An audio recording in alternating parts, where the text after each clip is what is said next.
Mes chers frères et sœurs, aujourd'hui, nous continuons à plonger dans le grand discours du pain de vie, au chapitre 6 de l'Évangile selon saint Jean.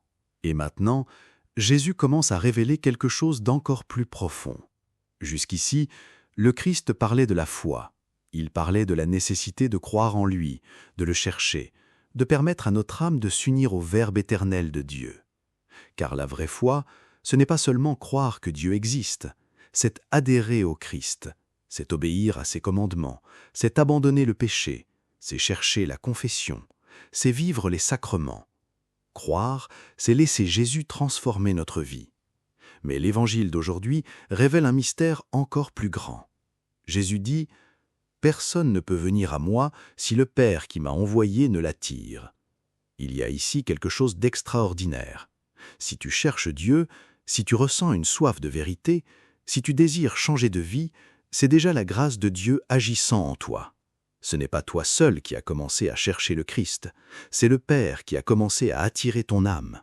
C'est Dieu qui a placé dans ton cœur cette inquiétude spirituelle. C'est Dieu qui a commencé à te conduire vers Jésus. Et cela change tout. Car le salut ne commence pas par l'effort humain, il commence par la grâce. C'est Dieu qui prend l'initiative, c'est Dieu qui appelle, c'est Dieu qui attire. Et lorsque nous répondons, notre âme commence à entrer en communion avec le Christ. Mais alors, le discours de Jésus devient encore plus fort. Pour la première fois, il commence à parler clairement de l'Eucharistie. Et ici se produit un changement impressionnant. Jésus dit « Je suis le pain vivant descendu du ciel. Celui qui mange de ce pain vivra éternellement. » Jusqu'ici, la foule pouvait encore imaginer quelque chose de symbolique. Mais alors le Christ déclare quelque chose qui provoque le scandale. « Le pain que je donnerai, c'est ma chair, pour la vie du monde. » Maintenant, Jésus ne parle plus seulement de foi, il ne parle plus seulement d'enseignement, il ne parle plus seulement de paroles spirituelles, il parle de sa propre chair. Et ici, le Christ pointe directement vers la croix. Car l'Eucharistie ne peut pas être séparée du sacrifice du calvaire. La chair livrée est la chair crucifiée. Le pain du ciel, c'est le Christ lui-même qui s'offre par amour. Lors de la dernière scène, Jésus anticiperait ce mystère. Et sur la croix, il accomplirait pleinement cette offrande. L'Eucharistie est exactement cela. La présence vivante, réelle, véritable du Christ qui s'est livré pour le salut du monde. Et remarquez quelque chose d'impressionnant. Jésus prononce ce discours 1 an avant sa passion.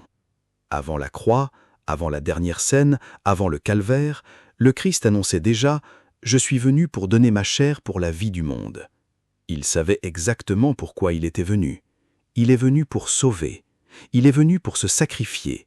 Il est venu pour demeurer avec nous dans l'Eucharistie. Et encore aujourd'hui, le monde continue de rejeter le Christ. Beaucoup rejettent sa vérité. Beaucoup abandonnent sa présence. Beaucoup vivent comme si Dieu n'existait pas. Mais il existe ceux que le Père continue d'attirer. Il existe des âmes qui ont encore faim d'éternité. Il existe des cœurs qui reconnaissent encore que seul Jésus possède les paroles de vie éternelle. Et peut-être, si tu écoutes ce message maintenant, c'est parce que Dieu attire aussi ton âme. Peut-être que Dieu appelle ton âme à revenir, à se convertir, à chercher la confession, à retourner à l'Eucharistie, à vivre unie au Christ.